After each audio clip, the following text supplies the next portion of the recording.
Hey everybody. You know, a lot of students ask me what my process is when I sit down to play a jazz standard. And so today I thought I would play the great song by Irving Berlin, Blue Skies, and then go ahead and talk about my process after I've played a performance unrehearsed, unprepared, just sitting down and playing the song. I think I might do it in a medium swing style, but I might start rubato. I'm trying to think of what I might do right now in my head. But what I'm going to do is I'm going to play the tune, and then afterwards we're going to break it down and I'll show you a lot of the techniques that I like to use, all right? That's coming up next on another edition of Inside the Arrangement.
All right, so I want to break down what I did on Blue Skies. I played the song through and I started off what's called a rubato feel. So that just means that I'm starting by playing the song all the way through but not in time.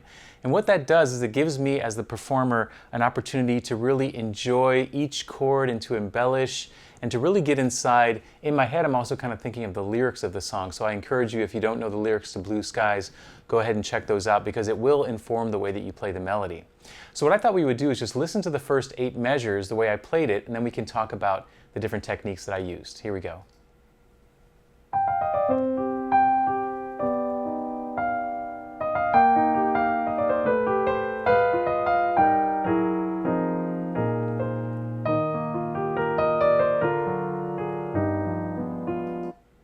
Great, so what I did is I started off, instead of just starting with the melody like blue skies, right, I went ba-da-da-da. So just a little embellishment of the melody right from the beginning. And I didn't really do an introduction, did I? Just started right with the melody.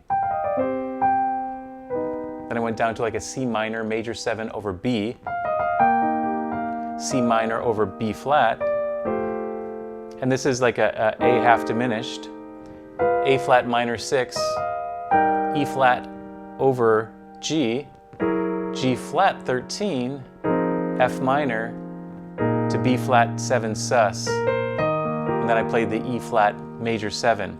And so what this chord progression is, you may have heard this in other songs, like for example, My Funny Valentine, Sweet Comic Valentine, right? It's a very typical chord progression where the left hand is going down chromatically like that. So it's really beautiful. And then at the end when I did Do I See, and I ended on the E flat, right? Then I did a little fill. So anytime you have a held note, for example, Do I See, it's just being held, right, for 2 measures, that E flat. So I just did a little embellishment, making it like a D altered to a G7 augmented, and then went back to the 1 chord. All right, that's the first 8 measures. Let's listen to the second 8 measures.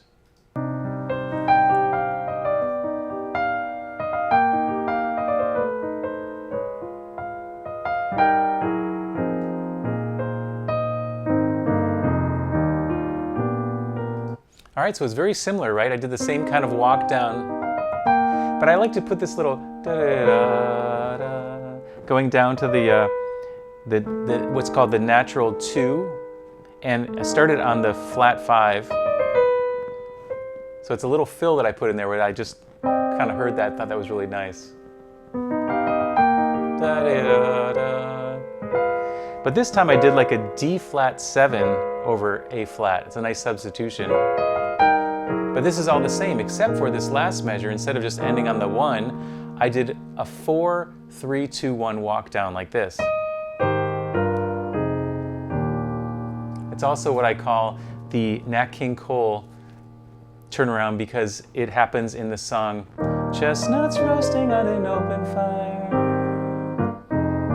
Right? 4-3-2-1. And that's a nice way to end. Instead of just ending on the 1 is to go 4-3-2-1. So that's the way I ended the second A section. Again, this is an A-A-B-A song form, which is very typical in the Great American Songbook. And so the A sections are going to be very similar except for the endings, which are transition measures. In this case, we're going to be going to the bridge, which starts in the key of E flat.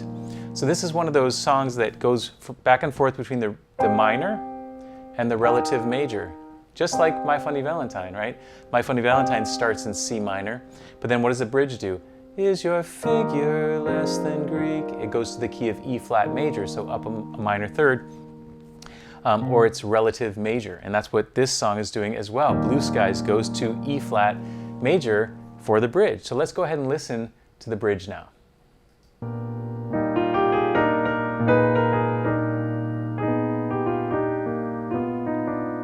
Let's just do that much. And what's interesting about this is that on the bridge, instead of going the 1 chord, and like the minor 4 to the 1, minor 4 to the 1, minor 4 to the 1, what I'm doing is I'm putting what's called a pedal 5 in my left hand.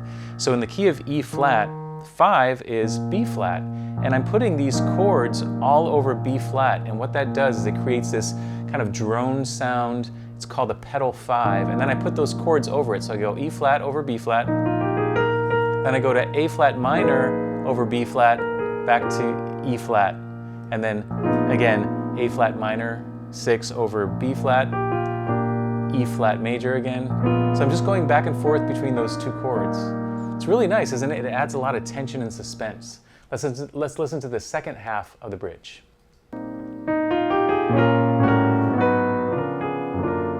Whoa, there was a lot happening there, right? So in there, da, da, da, da, da, this is where it changes. What I did is I went like this. B flat minor, A13 flat 9, A flat minor 7, D flat 7 to G flat major 7. So what I'm doing is a 2, 5, 1 of G flat major, which is a minor third up from E flat major. So temporarily we're in the key of G flat, but it only lasts a short second here. And on the G flat I went, so I added a sharp 5 and then I resolved it to the 6th. That's nice, a nice thing to do when you have, in this case, the third is in the melody, the major third. So again, it's B flat minor, A13 flat 9, A flat minor 7 to D flat 7 to G flat major with that sharp 5 going up to the 6th. Really beautiful. Let's listen on.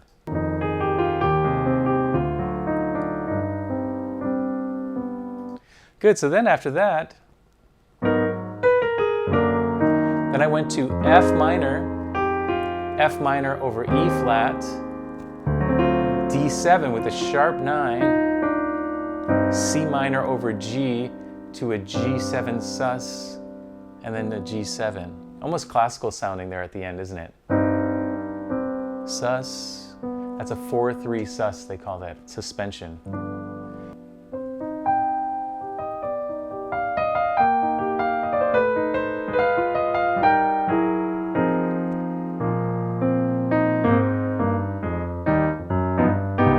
Good, so do you see what's happening there? I went back to the original, just like before, right? But then here I went, and now I'm going to set up a swing feel. So then I go, and remember that 4-3-2-1? I did the same thing, but I spread it out between my two hands, so I have tenths. So I have here's the root of A flat, and I have the third here. There's our G flat, G minor, there's the third. F minor, there's the third, and then there's E flat major. So it's really a cool sound.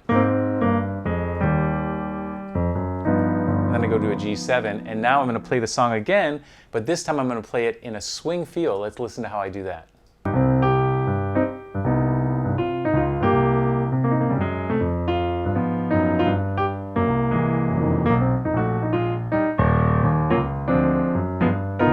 Nice. So what I'm doing there is, here, instead of doing the walk down like I was doing earlier, right, this thing, now I'm simplifying the chord changes because I'm going into a swing feel. So I'm doing a C minor major 7, C minor, then I go to an F7, then to an A flat minor 6, then to our E flat over G, and the same chords here, right, G flat 13, F minor 7 to the B flat, to E flat. So it's, and in my left hand I'm doing what's called a 2 feel, which means that I'm playing half notes, so more of this kind of thing.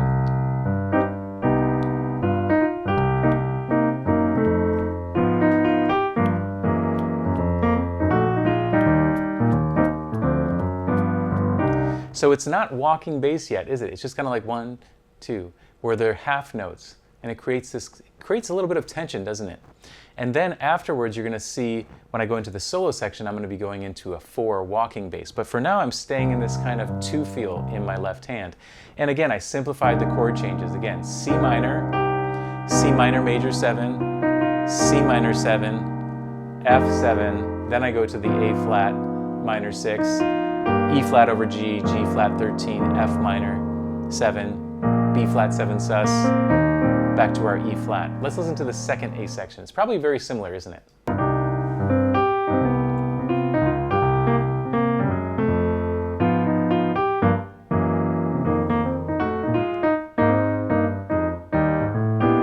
Nice, and I end with that. But then I go to the 5 chord because we're going on to the bridge. One thing I wanted to point out too is I do some of these little fills where I go. I went like this. So what I'm doing is I'm going from this C minor 7 to the F7, which is the 3rd. So it's the 7th of C minor to the 3rd of F, and I'm enclosing it by going above it, down, and then half step up to the A. Just a nice little trill there you can do. Here's our 4, 3, 2, 1. And then I go to the 5 chord, and now we're ready for the bridge. So what happens on the bridge? Do you think I'm going to do the pedal like I did earlier? Let's find out. Yes, so you hear the pedal? So I'm doing that same thing.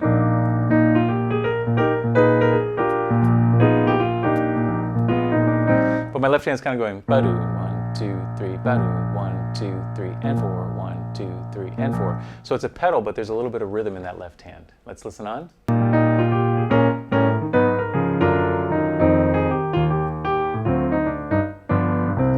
So I did the same chords as before, where I'm going B flat minor, A13, flat 9, A flat minor 7, D flat 7, G flat major with that sharp 5 up to the 6, F minor over E flat, D7 sharp 9 to G7 with the flat 13, right? But I'm doing it in time, so it's this kind of.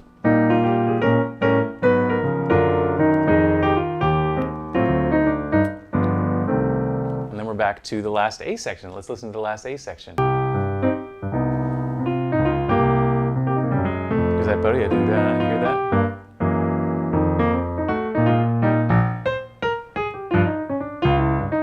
Good, and there is what's called the solo break. So after I go,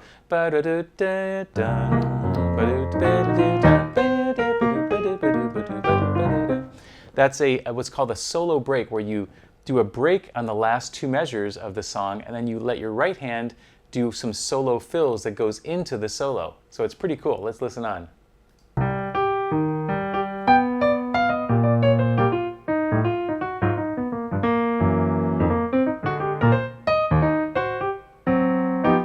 So what's interesting about this, when I started in the solo, I wanted the left hand and the right hand to be kind of playful rhythmically. So not going into like a swing feel walk or anything yet. I'm just doing this kind of like.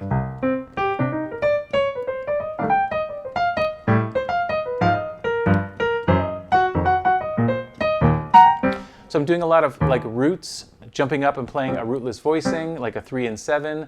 And so it's really nice because it keeps it very rhythmically kind of fun, like your 2 characters are playing together. And so, in my right hand, I'm doing a lot of the melodic minor scale. So I'm using a lot of, where I'm using the B natural, the major 7. And then I also use, where I'm using what are called guide tones. I go from the 3rd of the A half diminished to the minor 3rd of the A flat. So it's creating this half step. And that's a really nice way of improvising when you have a bunch of chords together, is to find the guide tones, the 3rds, and then play around those. All right, cool, let's listen on.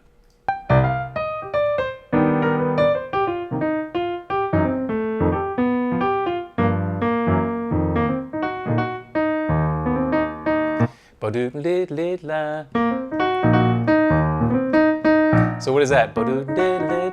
That comes from the E flat minor blues scale.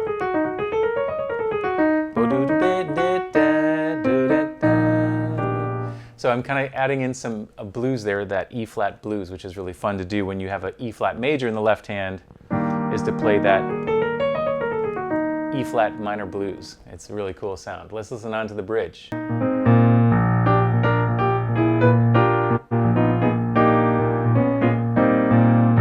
So there I'm just doing basically a lot of the same chords that we did on the melody. But I'm just kind of improvising, using almost like I'm quoting the melody a little bit.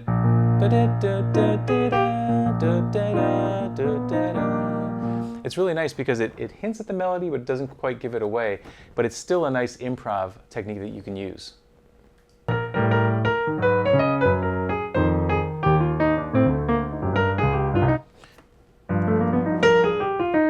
So on that G7,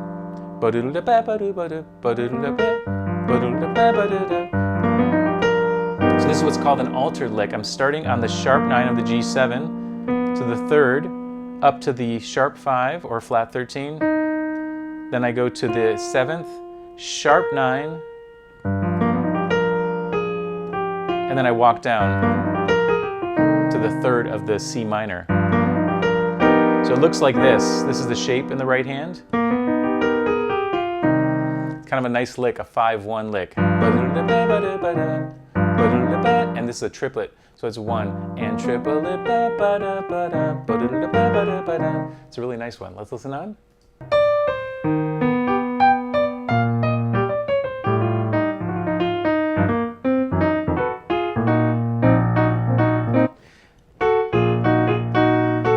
Again, this comes from the E flat blues, but I'm using these thirds.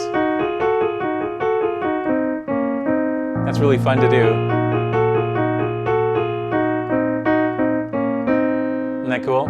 So you can use that blues, but if you do it in thirds like that, it has a really cool sound. Now, what's going to happen? I'm going to go into a walking bass in my left hand. Check it out.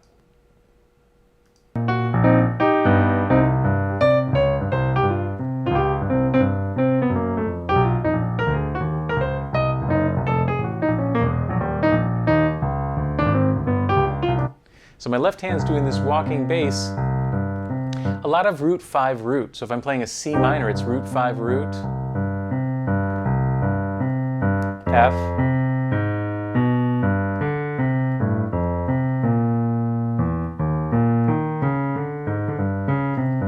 so you can come up with your own bass lines, but I'm using a lot of root 5 root, and then I go to the next chord. And in my right hand, I'm not playing a lot of chords, am I? I'm playing a lot of single note lines. And that's really fun to do. Oscar Peterson did that kind of thing a lot, where you're playing the left hand walking bass and the right hand's playing single note lines.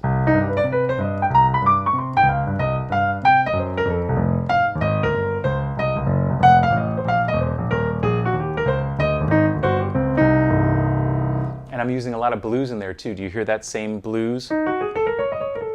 That E flat blues. So, and then even in C minor, you can use a C minor blues as well.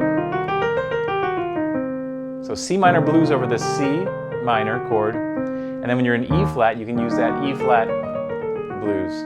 So they both work very well. Let's listen on.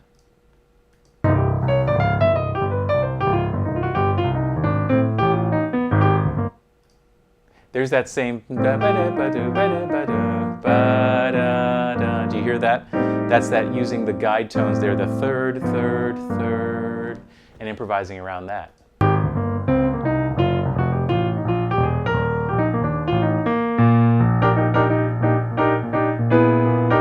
So here, so instead of doing an A flat minor chord there, I did an E major chord. So I just went up a half step. It's kind of a cool sound.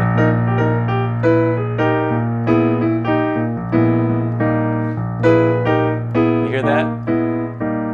It's really fun because in the left hand there's a pedal, so the chords that you choose up above don't matter as much because your left hand has this pedal, and so it's creating this suspense. So I played it E flat to an E and then back to an E flat.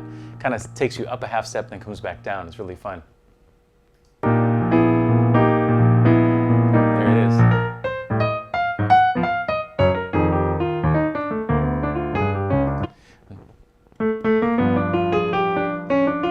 So I use that lick a lot, where I'm starting on the, so this is the G7 again, and I'm playing a flat 9. So I'm starting on the 3rd, 5, 7, flat 9,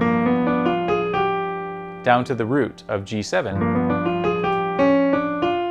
Now this is, I'm targeting the 3rd, so I'm doing what's called enclosure, where I'm going a whole step below, half step below, a whole step above, and then I hit the note. Kind of a nice little lick there. All right, let's go on.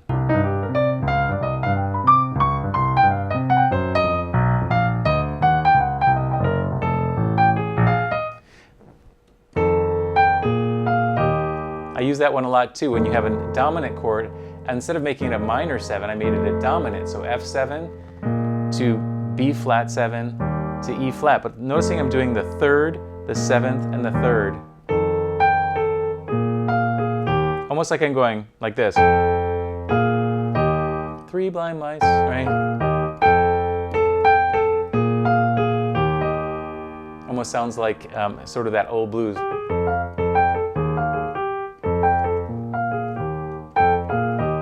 That's really fun to do as well. All right, let's go on. Okay, now back to the melody. Now I am doing that left hand descending line here.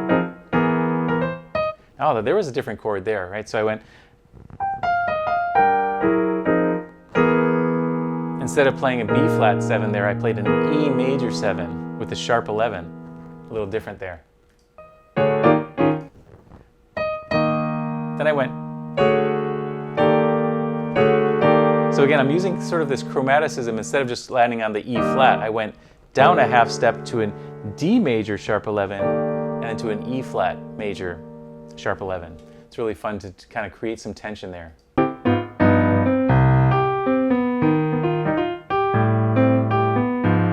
There's that bump, ba-da. That's that same thing. It's coming back more and more here.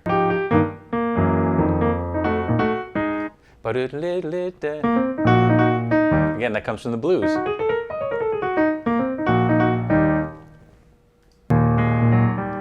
Oh, now what's happening? Oh, now we went back out of time. So after we were playing these A sections in time in that swing feel, when I got to the bridge, I wanted to kind of go back into this rubato feeling. So I was going almost like a dream or something. I'm doing a lot of eighth notes.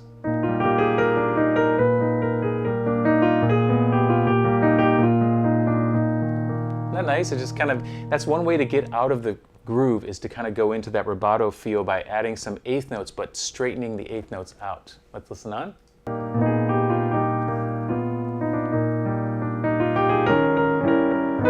Same chords as before that, right? Good. Now I really pause here.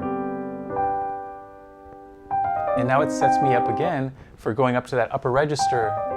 And see, it's all about changing registers as well. When I was swinging and playing the melody down here, it had a different feel. But when I go up here and go back there, isn't it nice? It kind of lightens it up and takes us back to that intro the same way that I played it there, up in that upper register.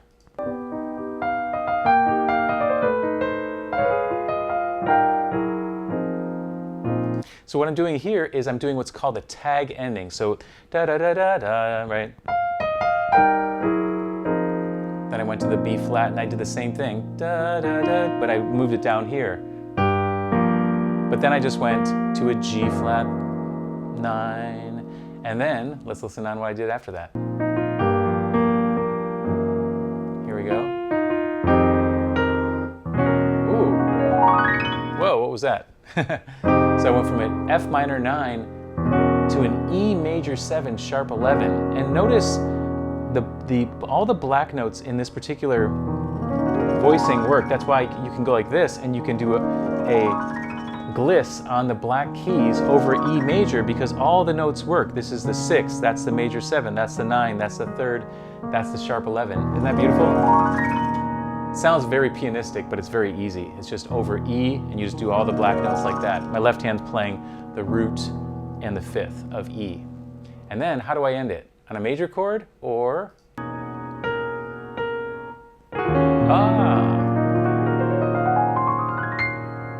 so I ended on an E flat minor 9 as opposed to an E flat major, because it says nothing but blue skies from now on. But it, blue skies has a double meaning to me, because blue skies could mean blue skies or it could mean blue skies, because blue tends to have a sad feel when we talk about the blues. And so then I went, so I use this kind of like a melodic minor, or basically going from sort of enclosing the root by going above, below, and hitting the root of the minor chord. And then I did what's called a Dorian scale, E flat Dorian, which is basically a D flat major scale starting on E flat. And then I went way up to the top, and then I did a little embellishment at the top. Let's listen to this. So I went.